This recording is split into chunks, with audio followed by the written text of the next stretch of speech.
Friends, welcome to টুকনস blog. আজকে রবিবারের সকাল, এখন বাজে গিয়ে 9:30।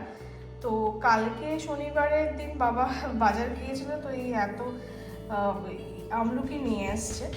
তো এখন মা যেটা সেই ছোটোবেলা থেকে মাকে দেখে আসছে যে আমলকি শুকিয়ে রাখে, তো সেটা মা এখন করতে চলেছে। তো আপনাদের দেখাচ্ছি যে কীভাবে করছি।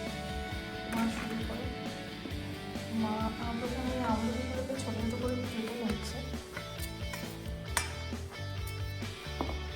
খুব একটা ছোটো না, এরকম সাইজের, মানে এমনি আমলকিগুলোকে এমনি এখন এগুলো এমনি পরে একটু টানিয়ে পরে আর ছোটো করে কেটে দিতে হবে।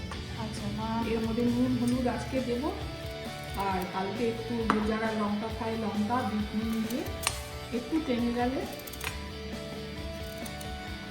কালকে এটা টানলে পরে এই যে এরকম ছোটো ছোটো করে কেটে দিতে হবে।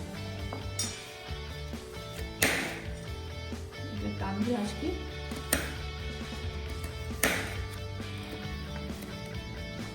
শুকিয়ে গেলে রেখে বছরগুলো খাওয়া যাবে। অনেকে দেখি আমলকির মোড়ক বা করে, কিন্তু আমার এই আমলকিটাই বেশি টেস্টি মনে হয়। এটা খাবার পরে বেশ ভালো লাগে, টক ঝাল মিষ্টি একটা ফ্লেভার আছে।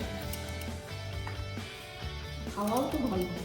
হ্যাঁ, কাঁচা এতে আমলকিটা কাঁচাই খাওয়া যাচ্ছে, আর রসটাও থেকে যায়। হ্যাঁ, রসটা থেকে যায়, মানে ভিটামিন সি এর যেটা বিট দিলে যেটা চলে যায় সেটা এখানে একদমই মানে থেকে যায়।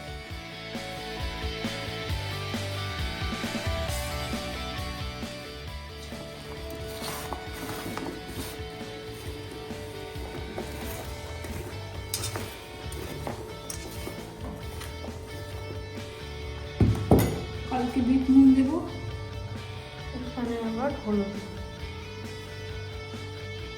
হলুদটা কতটা? হাফ চামচ। অল্প অল্প হলুদটা হাফ চামচের মতো, 1 চামচ নুন আর হাফ চামচের মতো হলুদ দিয়ে এটাকে এখন মাখছি। এবার আমি এটা গিয়ে ছাদে রোদে দিয়ে রাখবো।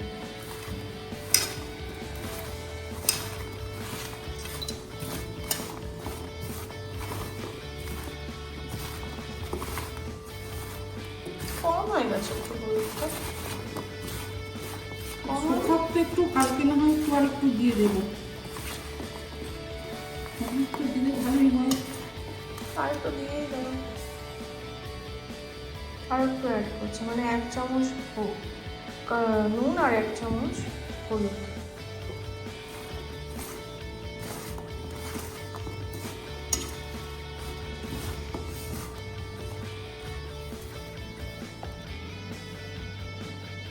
তো এটা 2 দিনের রোদ দেওয়া হয়েছিল, খুব একটা রোদ ছিল না, রবিবারও ছিল না আর সোমবারও ছিল না, তাও যতটুকু টেনেছে এই অবস্থায় এখন হয়েছে।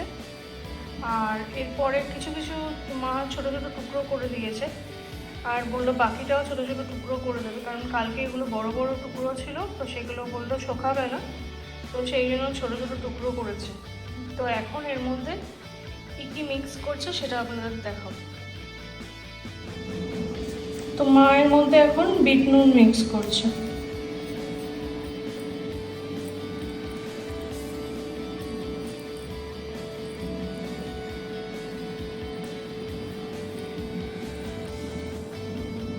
ভালো করে বিট নুন দিয়ে এটাকে মিক্স করছে।